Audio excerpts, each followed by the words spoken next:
Hello friends, എല്ലാവർക്കും പുതിയൊരു വീഡിയോയിലേക്ക് സ്വാഗതം. കൃഷ്ണകുമാർ ഫാമിലി വീണ്ടും ഒരു പുതിയ ബിസിനസ് രംഗത്തേക്ക് കാലെടുത്ത് വെച്ചിരിക്കുകയാണ്. ഈ തവണ അഹാന ആണ് ഒരു പുതിയ ബിസിനസ് സ്റ്റാർട്ട് ചെയ്തിട്ടുള്ളത്. അതൊരു ഓൺലൈൻ സാരി ഷോപ്പാണ്. അപ്പോൾ അതിൽ അഹാന, സിന്ധു കൃഷ്ണ, അതേപോലെ അൻസിക, ഇഷാനി എല്ലാവരും ചേർന്നാണ് ആ സ്ഥാപനം തുടങ്ങുന്നത്. അതിന്റെ പേര് സിയ ബൈ അഹാദിഷിക എന്നാണ്. അവരുടെ എല്ലാവരും പേര് ചേർത്തിട്ടുള്ള ഒരു പേര്. അപ്പോൾ അതാണ് ഇപ്പോൾ ഒരു വിവാദത്തേക്ക് പോയിക്കൊണ്ടിരിക്കുന്നത്. വിവാദം എന്ന് പറയാൻ പറ്റില്ല, ആളുകൾ അതിനെക്കുറിച്ച് കുറച്ച് കാര്യങ്ങൾ പറയുന്നത്. അപ്പോൾ നമുക്കറിയാം, അവരുടെ ഒരു സിസ്റ്റർ നമ്മുടെ ദിയയുടെ ഷോപ്പുണ്ട്. ആ ഷോപ്പ് ഒരു ഓർണമെന്റ്സിന്റെ ഷോപ്പാണ്. അത് കുറച്ച് ബജറ്റ് ഫ്രണ്ട്ലി ആയിട്ടുള്ള ഷോപ്പാണ്. സാധാരണക്കാരനും അതിന് ഓർണമെന്റ്സ് വാങ്ങാൻ സാധിക്കും എന്നുള്ള പോലെയാണ്. അതുകൊണ്ട് തന്നെ അവർക്ക് ഇഷ്ടം പോലെ കസ്റ്റമേഴ്സ് ഉണ്ട്, ലക്ഷക്കണക്കിന് വരുമാനം ഉണ്ട് നമ്മൾ മനസ്സിലാക്കിയതാണ്. കാരണം അവിടുത്തെ സ്റ്റാഫ് അവിടുന്ന് ഒരുപാട് രൂപ കട്ടെടുത്തിട്ടും അവരത് അറിഞ്ഞില്ല കുറെ കാലത്തേക്ക് എന്ന് പറഞ്ഞാൽ ആ സ്ഥാപനത്തിന്റെ വരുമാനം എത്രത്തോളം ഉണ്ടെന്ന് നമുക്ക് ഊഹിക്കാവുന്നതേ ഉള്ളൂ. അപ്പോൾ അവരുടെ ആ ഒരു ഫെയിം വെച്ചിട്ടാണ് അവർ ആ ഒരു ബ്രാൻഡ് ചെയ്യുന്നത്, അല്ലെങ്കിൽ അങ്ങനെ ഒരു എന്താ പറയാ, ഒരു കച്ചവടം ചെയ്യുന്നതെന്ന് പറയാം. അപ്പോൾ അതേപോലെ തന്നെയാണ് ഇപ്പൊ അഹാന ഒരു പുതിയ ഷോപ്പ് തുടങ്ങിയിട്ടുള്ളത്. അപ്പോൾ സാരിയുടെ ഷോറൂമാണ്, സാരിയൊക്കെ വിൽക്കുന്ന ഒരു ഷോറൂം. അപ്പൊ അതിനെക്കുറിച്ച് അവർ ആദ്യം പറയുന്നുണ്ട്, അവര് ഒരു സാരി വാങ്ങുമ്പോൾ, അവർ ഒന്നോ രണ്ടോ സാരി വാങ്ങുമ്പോൾ അവർക്ക് ഇഷ്ടപ്പെട്ട ഒന്നോ രണ്ടോ സാരി, കുറച്ചേ ഉള്ളൂ, ഒരുപാട് കളക്ഷൻ കൊണ്ടുവരിക എന്നല്ല അവർ ഉദ്ദേശിക്കുന്നത്. ഒരു പ്രത്യേക കൺസെപ്റ്റ് ആണ്. അവരൊരു സാരി വാങ്ങുമ്പോൾ അതുപോലത്തെ ഒരു സാരി നമുക്കും വാങ്ങും അവര്. അത് നമുക്ക് അവരുടെ വെബ്സൈറ്റിൽ കയറി പർച്ചേസ് ചെയ്യാം എന്നുള്ളതാണ് അവരുടെ കൺസെപ്റ്റ്. അപ്പൊ അവരങ്ങനെ ഷോപ്പ് തുടങ്ങുന്നു, അത് അനൗൺസ് ചെയ്യുന്നു, ഷോപ്പിന്റെ ലിങ്ക് ഇതിന്റെ കമന്റ് ബോക്സ് കൊടുക്കുന്നു. ഇത് നമ്മൾ കുറെ മുൻപ് ഒരിക്കൽ കണ്ടിട്ടുള്ളത് നമ്മുടെ കാവ്യാമാധവൻ ഒരു ഷോപ്പ് തുടങ്ങിയപ്പോഴാണ്. അതിന്റെ പേര് ലക്ഷ്യ എന്നായിരുന്നു. അപ്പൊ കാവ്യാമാധവന്റെ ഷോപ്പ് അനൗൺസ് ചെയ്യുന്നു, ഷോപ്പിന്റെ ലിങ്ക് കൊടുക്കുന്നു. ആളുകളൊക്കെ ആ ഷോപ്പിലേക്ക് ഇടിച്ച്, ഓൺലൈൻ ഷോപ്പിലേക്ക് ഇടിച്ചു കയറുന്നു. അതിന്റെ സെർവർ വരെ തകരാറിലാവുന്നു. ആ ഷോപ്പ് തന്നെ തകർന്നു പോകുന്നൊരവസ്ഥ വരുന്നു. അപ്പൊ ആ ഷോപ്പിൽ അവർ വിറ്റിരുന്ന പ്രൊഡക്റ്റ് എന്ന് പറഞ്ഞാൽ ചുരിദാറുകളൊക്കെ ആയിരുന്നു, സാരി ഉണ്ടായിരുന്നു. ഈ ചുരിദാറുകളൊക്കെ ഭയങ്കര ഹൈലി പ്രൈസ് റേഞ്ചിലുള്ള ചുരിദാറുകളും സാരികളും ആയിരുന്നു. അല്ലെ, ചുരിദാറിനൊക്കെ ഞാൻ ഇപ്പോഴും ഓർക്കേണ്ടത് കുറെ വർഷം മുൻപാണ് അവർ തുടങ്ങിയത്. അതിനൊരു 15,000 20,000 രൂപയുടെ അനാർക്കലി ചുരിദാറുകളൊക്കെയാണ് അവർ ആദ്യം ലോഞ്ച് ചെയ്യുമ്പോൾ ഉണ്ടായിരുന്നത്. ഇപ്പൊ എങ്ങനെയാണ് ആ ഷോപ്പ് എന്ന് എനിക്ക് അറിയില്ല. എന്തായാലും അന്ന് അങ്ങനെയായിരുന്നു ആ ഷോപ്പ് ഉണ്ടായിരുന്നത്. അന്നേ പറഞ്ഞിരുന്നു ഈ 15,000 രൂപയുടെ ചുരിദാറും 20,000 രൂപയുടെ ചുരിദാറും ഒരു സെലിബ്രിറ്റീസിനെ അല്ലെങ്കിൽ പണക്കാരെ മാത്രം ഉദ്ദേശിച്ചായിരിക്കും തുടങ്ങുന്നത് എന്നൊക്കെ നമ്മൾ അന്ന് ചർച്ച ചെയ്തിരുന്നു. അതേപോലെ തന്നെയാണ് ഇപ്പൊ ഈ അഹാന ഷോറൂം തുറന്നിട്ടുള്ളത്. അഹാനയുടെ ഷോപ്പ് കയറിയിട്ട് നമ്മൾ നോക്കുകയാണെങ്കിൽ ആ തുടങ്ങിയ ദിവസം അതിൽ ഒരുപാട് പേര് ലിങ്ക് വന്നപ്പോൾ ഒരുപാട് പേര് കയറി. എന്നിട്ട് ആ ഷോപ്പ് ആകെ ഒരു സെർവറൊക്കെ ഡൗൺ ആയിട്ട് ആൾ പലർക്കും കിട്ടാതെയായി. അതിനെ കുറിച്ചൊക്കെ അവർ ഇൻസ്റ്റാഗ്രാമിൽ സ്റ്റോറി ഒക്കെ ഇട്ടിരുന്നു. അപ്പൊ ആ ഷോപ്പ് കയറി ഞാൻ നോക്കിയപ്പോൾ അതിലെ എല്ലാ സാരികൾക്കും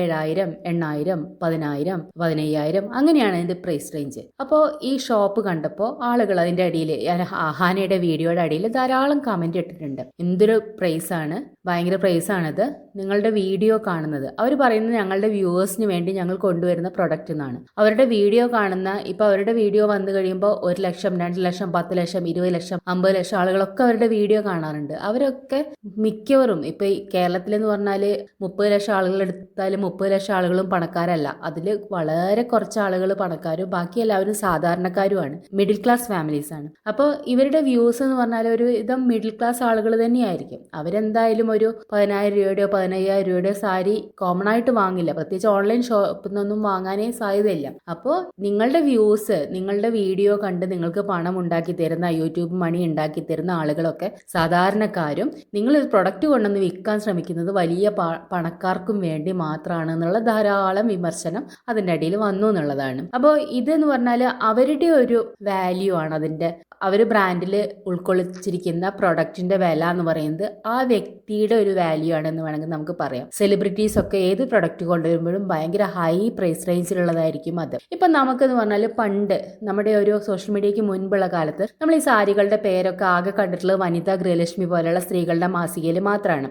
സാധാരണക്കാരെ സംബന്ധിച്ച് സാരി എന്ന് പറഞ്ഞാൽ ജോർജറ്റിന്റെ സാരി, ഷിഫോണിന്റെ സാരി, കോട്ട സാരി, ഓർഗൻഡി സാരി അല്ലെങ്കിൽ പട്ട് സാരി, ഇത്രയൊക്കെയാണ് സാധാരണക്കാരെ സംബന്ധിച്ച് സാരി എന്ന് പറഞ്ഞാൽ. നമ്മൾ കടയിൽ പോകുന്നു, 100-200 രൂപ കൊടുത്തിട്ട് സാരി വാങ്ങുന്നു, ഷിഫോൺ സാരി വാങ്ങുന്നു, ജോർജറ്റ് സാരി വാങ്ങുന്നു. അത്രയാണ് നമ്മളുടെ ആ ഒരു സാരി തുണി എന്നുള്ളതിനെ കുറിച്ചുള്ള നമ്മുടെ അറിവ്. കുറച്ച് വലിയ ആളുകൾക്ക്, കുറച്ച് പണക്കാരായിട്ടുള്ള ആളുകൾക്ക് സാരികളുടെ ആ ഒരു, അവരുടെ ഒരു ക്വാളിറ്റി അല്ലെങ്കിൽ ആ ഒരു സ്റ്റഫിന്റെ പേരൊക്കെ അറിയാം. കുത്താമ്പള്ളി സാരി, പോച്ചമ്പള്ളി സാരി, അല്ലെങ്കിൽ കാഞ്ചീപുരം സാരി, ബനാറസ് പട്ട് സാരി, ഇങ്ങനെയൊക്കെ അറിയുന്നവര് പണക്കാരായിരുന്നു. സാധാരണക്കാരെ സംബന്ധിച്ച് അങ്ങനെയൊന്നുമില്ല. പക്ഷെ നമ്മളിപ്പോൾ സോഷ്യൽ മീഡിയയിലൊക്കെ വന്ന ശേഷം നമ്മൾ ഈ ഓൺലൈൻ സൈറ്റുകളിലൊക്കെ കയറി ഇറങ്ങി നടക്കുന്നതുകൊണ്ട് വായിക്കുന്നതുകൊണ്ടും നമ്മൾ ഇതുപോലുള്ള വീഡിയോസ് ഒക്കെ കാണുന്നതുകൊണ്ടും നമുക്ക് എല്ലാത്തിന്റെയും പേരൊക്കെ അറിയാം. നമുക്കിപ്പോൾ മൊഡാൾ സിൽക്ക് ആണെങ്കിലും വിചിത്ര സിൽക്ക് ആണെങ്കിലും അല്ലെങ്കിൽ പോച്ചമ്പള്ളി സാരി എന്ന് പറഞ്ഞാൽ അല്ലെങ്കിൽ കലങ്കാരി എന്ന് പറഞ്ഞാൽ ഒക്കെ നമുക്ക് അറിയാം. നമ്മൾ കുറേയൊക്കെ വാങ്ങുന്നുണ്ടെന്ന് വിചാരിക്കാം. അപ്പോൾ ഈ വലിയ സാരികൾ അല്ലെങ്കിൽ ഇത്ര പ്രൈസ് കൂടിയ സാരികൾ എന്ന് പറയുന്നത് അതൊരു പണക്കാരെ ഉദ്ദേശിച്ചുള്ളത് തന്നെയാണ്. അപ്പോൾ ആളുകൾ അതിന് കുറ്റം പറയുന്നതിൽ കാര്യമില്ല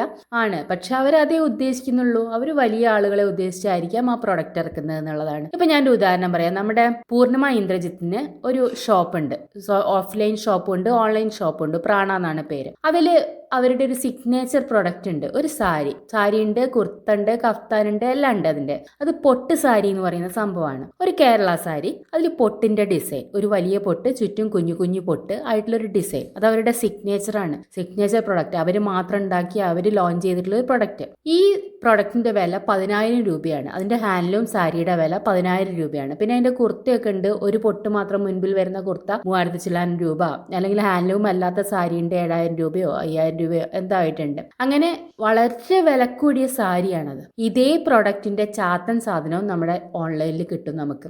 അത് ഞാൻ ഇഷ്ടം പോലെ കണ്ടിട്ടുണ്ട്. 300 രൂപയ്ക്ക് കണ്ടിട്ടുണ്ട്, 1000 രൂപയ്ക്ക് കണ്ടിട്ടുണ്ട്, 1,500 രൂപയ്ക്ക് കണ്ടിട്ടുണ്ട്. അപ്പോൾ ഇതെന്ന് പറഞ്ഞാൽ ഒരു വ്യക്തിയുടെ വിലയാണെന്ന് നമുക്ക് വേണമെങ്കിൽ പറയാം. ആ വ്യക്തി ഒരു സെലിബ്രിറ്റി ആണെങ്കിൽ അവരുടെ ഒരു വാല്യൂ ആണ് അതിന്റെ പ്രൈസ് എന്ന് പറയുന്നത്. ചിലപ്പോൾ ക്ലോത്തിന് വ്യത്യാസം ഉണ്ടായിരിക്കാം. ആ ഹാൻഡ്ലൂം എന്ന് പറഞ്ഞാൽ നമുക്കറിയാം അവർ സ്വന്തം കൈകൊണ്ട് വിവ് ചെയ്യുന്ന സംഭവമാണ്. അതിന് വില കൂടുതലുണ്ട് നമുക്കറിയാം. പക്ഷെ ഒരു സാധാരണക്കാരനെ സംബന്ധിച്ച് അയാൾ 10,000 രൂപയുടെ പൊട്ട് സാരി വാങ്ങിയെടുത്താൽ കാണുന്നവർ അതിന് 200 രൂപ 300 രൂപ അല്ലെങ്കിൽ 500 രൂപ അതിന് വില മതിക്കുള്ളൂ എന്നുള്ളതാണ്. അല്ലെങ്കിൽ ഞാൻ എടുത്തിരിക്കുന്നത് പൂർണിമയുടെ 10,000 രൂപയുടെ സാരിയാണെന്നൊന്നും ആരും വിശ്വസിക്കില്ല. ഒരു സാധാരണക്കാരനെ എടുത്തു പോയാൽ ആരും വിശ്വസിക്കില്ല എന്നുള്ളതാണ്. അപ്പോൾ നമുക്ക് അതിൻ്റെ ഒന്നും വാല്യൂ കണക്കാക്കാൻ പറ്റില്ല എന്നുള്ളതാണ്. ഒരു പക്ഷെ അറിയുന്ന ഇതൊക്കെ ഉപയോഗിക്കുന്ന ആളുകൾക്ക് കാണുമ്പോൾ മനസ്സിലാവുന്നുണ്ടാവും, ഇത് നല്ല ഹാൻഡ്ലൂം സാരിയാണ്, ഇതിന് ഇത്ര വില ഉണ്ട് എന്നൊക്കെ മനസ്സിലാവുന്നുണ്ടാവും. അല്ലാത്ത ആളുകൾക്ക് ഇതൊരു സാധാരണ കേരള സാരി അഥവാ 4 കുത്തിട്ടിട്ടുണ്ട് അത്രേ ഉണ്ടാവുള്ളൂ അതിനെക്കുറിച്ചുള്ള കൺസെപ്റ്റ് എന്നാണ് എനിക്ക് തോന്നുന്നത്. ഏതായാലും അഹാന ഇപ്പോൾ കൊണ്ടുവന്നിട്ടുള്ള സാരിക്കൊക്കെ ഭയങ്കര പ്രൈസാണ്. 13,000 രൂപ 14,000 രൂപ. അത് വലിയ കാഞ്ചീപുരം പട്ടുസാരി ഒന്നും അല്ല. അപ്പോൾ കാഞ്ചീപുരം സാരിക്കൊക്കെ നമുക്ക് അറിയാം അതിന് ഭയങ്കര വില ഉണ്ട് എന്നുള്ള കാര്യം നമുക്കറിയാം. 10,000 രൂപയിലൊന്നും കുറഞ്ഞ കാഞ്ചീപുരം നല്ല സാരിയൊന്നും കിട്ടില്ല. എല്ലാം നല്ല വിലയുള്ള സാരികളാണ്. ഇത് പക്ഷേ എന്ന് പറഞ്ഞാൽ നമ്മൾ സാധാരണ കാണുന്ന സാരികൾ പോലെയുള്ള വിലക്കൂടിയ സാരിയാണത്, അല്ലാന്ന് ഞാൻ പറയുന്നില്ല. പക്ഷെ സാധാരണക്കാരന് കാണുമ്പോൾ ഇങ്ങനത്തെ ഒരു സാധാരണ സാരിക്ക് എന്താണ് ഇത്ര 14,000 രൂപ 13,000 രൂപ എന്നൊക്കെ. എന്നിട്ടും ഇതിന്റെ ഒരു വിരോധാഭാസം എന്ന് പറഞ്ഞാൽ ഈ സാരികൾ വിറ്റു പോയിട്ടുണ്ടെന്നുള്ളതാണ്. അതിൽ 8,000 രൂപയുടെ 7,000 രൂപയുടെ ആകെ ഒരു 5-10 സാരി അതിലുള്ളൂ. അതിൽ 8,000 രൂപയുടെ 7,000 രൂപയുടെ ഒക്കെ ചില സാരികൾ സോൾഡ് ഔട്ട് ആയി കിടക്കുന്നുണ്ട്. അപ്പോൾ ആളുകൾ അത് വാങ്ങുന്നുണ്ട്. ആളുകൾ വാങ്ങാൻ താല്പര്യമുള്ള ആളുകളുണ്ട്. അവരത് വാങ്ങിക്കോളും. നമ്മളത് കുറ്റം പറയുന്നതിൽ കാര്യമില്ല എന്നുള്ളതാണ്. ഇതിന്റെ കമന്റ് ബോക്സ് ഒക്കെ ഭയങ്കര രസകരമായിട്ടുള്ളതാണ്.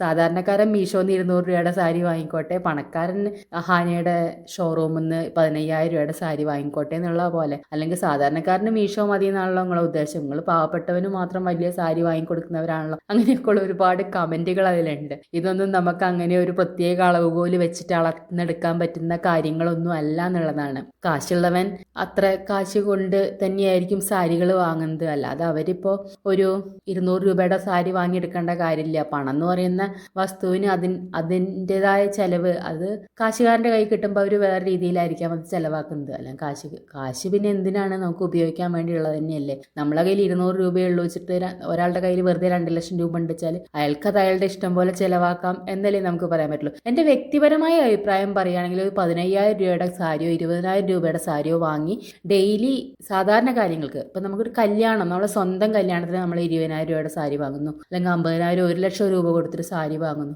അതൊരു വാല്യൂ ഉള്ള കാര്യമെന്ന് വേണമെങ്കിൽ പറയാം. നമ്മൾ ജീവിതകാലം മുഴുവൻ അത് വളരെ ഒരു പ്രഷ്യസ് ആയിട്ട് സൂക്ഷിച്ചു വെക്കുന്ന സാധനമാണെന്ന് പറയാം. അല്ലാതെ നമ്മൾ ഡെയിലി ഒരു സാധാരണ കല്യാണങ്ങൾക്ക് പങ്കെടുക്കാൻ, സാധാരണ ഫംഗ്ഷന് പങ്കെടുക്കാനൊക്കെ 15,000 20,000 രൂപ കൊടുത്ത് സാരി വാങ്ങുന്നതിൽ വലിയ അർത്ഥമില്ല എന്ന് വിശ്വസിക്കുന്ന ആളാണ് ഞാൻ. കാരണം നമ്മൾ ഒരു തവണ ആ സാരി ഒരു കല്യാണത്തിന് എടുക്കും, പിന്നെ നമുക്ക് ഉടനെ ഒന്നും ഏതെങ്കിലും കല്യാണത്തിന് എടുക്കാൻ അത്ര താല്പര്യം കാണില്ല, അന്ന് കണ്ട ആൾ വീണ്ടും കാണില്ലേ എന്നൊക്കെ ഉള്ളൊരു ചിന്ത കാണും. അപ്പം നമ്മൾ കുറേ കാലം അത് സൂക്ഷിച്ചു വെക്കും. പിന്നീട് എല്ലാവരും മറന്നു തോന്നുമ്പോൾ ഒരു പക്ഷേ നമ്മൾ ആ സാരി എടുക്കുമായിരിക്കും. അപ്പൊ അത്രയൊക്കെയുള്ള അതിന്റെ ഉപയോഗം എന്ന് പറയുന്നത്. നമ്മൾ 15,000 20,000 രൂപ വെറുതെ മുടക്കി അവിടെ വെക്കുകയാണ്. നമ്മൾ ആ 15,000 രൂപയ്ക്ക് ഒരു ഗോൾഡ് കോയിൻ, 1 ഗ്രാമിന്റെ ഒരു ഗോൾഡ് കോയിൻ വാങ്ങി വെക്കുന്നുണ്ട് വെച്ചാൽ അത് നമുക്ക് എന്നും വാല്യൂ ഉള്ളതാണ്. നമ്മളത് എന്തെങ്കിലും വിറ്റാലും നമുക്ക് പണം കിട്ടും എന്നുള്ളതാണ്. അല്ലാതെ നമ്മളിപ്പോൾ 15,000 20,000 രൂപ കൊടുത്ത് വാങ്ങിയൊരു സാരി നമുക്ക് വിറ്റാൽ അത്ര പണം കിട്ടുമെന്ന് എനിക്ക് തോന്നുന്നില്ല. അപ്പൊ ഇതിനിടയിൽ ഒരു സാരി വിൽക്കുന്ന ഒരു പരിപാടി ഉണ്ടായിരുന്നു അല്ലേ, എല്ലാ യൂട്യൂബേഴ്സും പ്രോത്സാഹിപ്പിച്ചിരുന്നു. ഒരച്ചാൽ എന്തോ സിൽവർ കളറുള്ള സാരിക്ക് 30,000 രൂപ തരും, ഗോൾഡൻ കളറുള്ള സാരിക്ക് 2,000 രൂപ തരും, അങ്ങനെ എന്തൊക്കെയോ ഒരു സംഭവം ഉണ്ടായിരുന്നു. അതെന്താണെന്ന് അറിയില്ല, കാരണം അത് ഒരു പ്രത്യേക സമയത്ത് എല്ലാ യൂട്യൂബേഴ്സും പ്രോത്സാഹിപ്പിച്ചു. ഇപ്പം അങ്ങനത്തെ ഒരു പരസ്യവും നമ്മൾ യൂട്യൂബിലൊന്നും കാണുന്നില്ല. അപ്പോൾ ഈ സംഭവങ്ങളൊന്നും പിന്നീട് വിറ്റാൽ പണം കിട്ടുന്നതാണോ ഒന്നും അറിയില്ല. പണ്ട് ഈ കാഞ്ചീപുരം സാരിയൊക്കെ വിറ്റാൽ പണം കിട്ടും തോന്നുന്നു. നമ്മളെ വീട്ടിലൊക്കെ പണ്ട് ഈ വീടുകൾ തോറും നടന്ന് ഈ സാരിയുടെ കസവൊക്കെ വാങ്ങുന്ന ചില പാത്രക്കച്ചവടക്കാരൊക്കെ ഞാൻ കണ്ടിട്ടുണ്ട്. അപ്പോൾ വില ഉണ്ടായിരിക്കാം, ഇല്ല എന്ന് പറയുന്നില്ല. പക്ഷെ സാരിയൊന്നും നമ്മൾ വിറ്റ് കാശാക്കാന്നുള്ള നിലയ്ക്കൊന്നും ആരും വാങ്ങില്ല അല്ലേ. എന്തായാലും ഇതിന്റെ അടിയിൽ വേറെയും കുറെ കമന്റുകൾ ഉണ്ട്. ഇവര് വാങ്ങി ഉടുത്ത സാരി ആയിരിക്കും ഇനി നമുക്ക് വിൽക്കുന്നേ, അങ്ങനത്തെയൊക്കെ ധാരാളം കമന്റ് ഉണ്ട്. പണ്ട് നവ്യ അവരുടെ സാരി, അവരുപയോഗിച്ച സാരി വിറ്റിട്ട് ഒരുപാട് വിവാദപ്പെട്ടിരുന്നു അല്ലേ. പക്ഷെ അവരത് ഒരു തവണയൊക്കെ ഉപയോഗിച്ച സാരി വിറ്റിട്ട് അവർ ചാരിറ്റിക്ക് വേണ്ടി ഉപയോഗിക്കുകയാണ് ചെയ്തത് എന്നുള്ളതാണ്. എന്തായാലും അഹാനയുടെ ഇപ്പൊ ഈ ഷോറൂം ഭയങ്കര വിവാദം എന്ന് പറയാൻ പറ്റില്ല, കുറെ കോമഡി കമന്റുകളും ഒക്കെ ആയിട്ട് ആളുകളുടെ ഒരു വിമർശനത്തിന് പാത്രമായി എന്ന് വേണമെങ്കിൽ പറയാൻ പറ്റും. ഇതൊക്കെ ഓരോരുത്തരുടെ താല്പര്യമാണ് എന്നുള്ളതാണ്. എന്തായാലും ഞാനാണെങ്കിൽ ഇത്രയും വിലയുള്ള ഒരു പ്രൊഡക്റ്റ് വാങ്ങി ഉപയോഗിക്കുന്ന ആളല്ലാത്തത് കൊണ്ട് ഞാൻ പറയുന്നു, എനിക്ക് അതിൽ അത്ര താല്പര്യം തോന്നുന്നില്ല എന്ന്. പിന്നെ അഹാനയുടെ വ്യൂവേഴ്സ് എന്ന് പറഞ്ഞാൽ സാധാരണക്കാരാണ് കൂടുതൽ. അഹാനയ്ക്ക് അങ്ങനെ ഒരു ഷോപ്പ് തുടങ്ങുമ്പോൾ വേണമെങ്കിൽ കുറച്ച് വില കൂടിയ സാരികളും വില കുറഞ്ഞ സാരികളും ഉൾപ്പെടുത്തായിരുന്നു. ഇതിപ്പോ പണക്കാരൊക്കെ ഈ സാരി വാങ്ങി ഉപയോഗിക്കട്ടെ, പാവപ്പെട്ടവർ വേണമെങ്കിൽ ആ കമന്റ് പറയുന്ന പോലെ തന്നെ നിങ്ങൾ മീഷോ പോയിട്ട് 200 രൂപയുടെ സാരി വാങ്ങുമെന്ന് പറയുന്ന ഒരു ആറ്റിറ്റ്യൂഡേ നമുക്കതിൽ തോന്നുള്ളൂ. അവർ ചിലപ്പോൾ അതൊന്നും ഉദ്ദേശിച്ച് ചെയ്തായിരിക്കില്ല. എന്തായാലും ഇതൊരു ഇങ്ങനെ പോയിക്കൊണ്ടിരിക്കുകയാണ്. വിവാദങ്ങളൊക്കെ ആയിട്ട് നമുക്കത് കാത്തിരുന്ന് കാണാനേ പറയാൻ പറ്റുള്ളൂ. എല്ലാവർക്കും നന്ദി.